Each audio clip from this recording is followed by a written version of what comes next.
100 টাকা কেজি গেছে, কারো হুশ মাস কারো সর্বনাশ নিচ্ছে। ও বন্যার সময় বেগুনে কাম করি এর বেগুন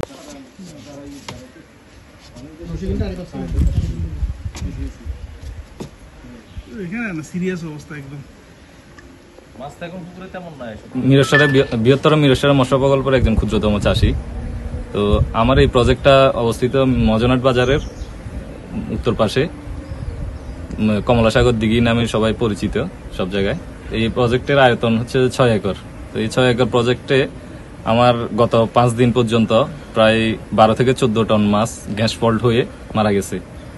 তো এই গ্যাসটা সৃষ্টি হয়েছে এখানে কিছু পোল্ট্রি খামার আছে, একটা লেয়ার বাণিজ্যিক লেয়ার খামার, আর একটা ব্রয়লার খামার, আর একটা ডেয়ারি খামার। তো এই ডেয়ারি খামারের বর্জ্য আমার দিঘিতে এসে ফল্ট হয়ে এই মাছগুলা মারা গেছে। এখন এখানে আমার প্রায় 6 একর প্রকল্পে প্রায় 70 লক্ষ টাকার উপরে আমার ইনভেস্ট এই প্রজেক্টে। এখন পর্যন্ত যে মাছ মারা গেছে তার বাজার মূল্য প্রায় 35 থেকে 40 লক্ষ টাকার কাছাকাছি।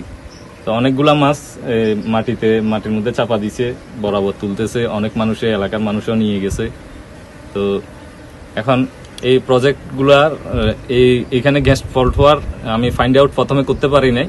পরক্ষণে আমি যখন কালকে সকালে আমি যখন প্রকল্পে নিজেই সশরীরে নামি, তখন দেখতেছি যে পশ্চিম পারে জাবেদ ইকবাল এখানের আওয়ামী লীগের ছিল, পল্লী বিদ্যুতের সাবেক চেয়ারম্যান ছিল অবৈধ ভোটে।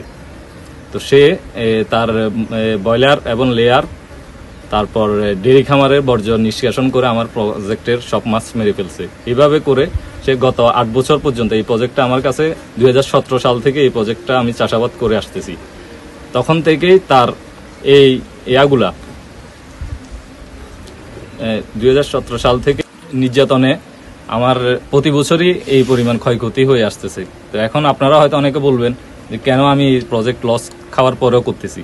তো আমি যে প্রজেক্টগুলো, এই প্রজেক্টটার আন্ডারে আরো কয়েকটা প্রজেক্ট আছে আমার কাছে একই মালিকের। তো এই প্রজেক্টটা না রাখলে অন্য প্রজেক্টগুলো আমি করতে পারবো না, ওই কারণে মানে রাখা লাগতেছে। আমিও নিরুপায়, অন্য প্রজেক্টগুলো ভালো আছে ওনার, ওগুলোর জন্য এটা আমার করতে হইতেছে। মাছ এগুলার বর্তমান বাজার মূল্য এগুলার সবগুলো প্রায় মানে বিক্রির উপযোগী হয়ে গেছে। তো এই মাছ এগুলার বাজার মূল্য প্রায় কমপক্ষে 35 থেকে 40 লক্ষ টাকার উপরে।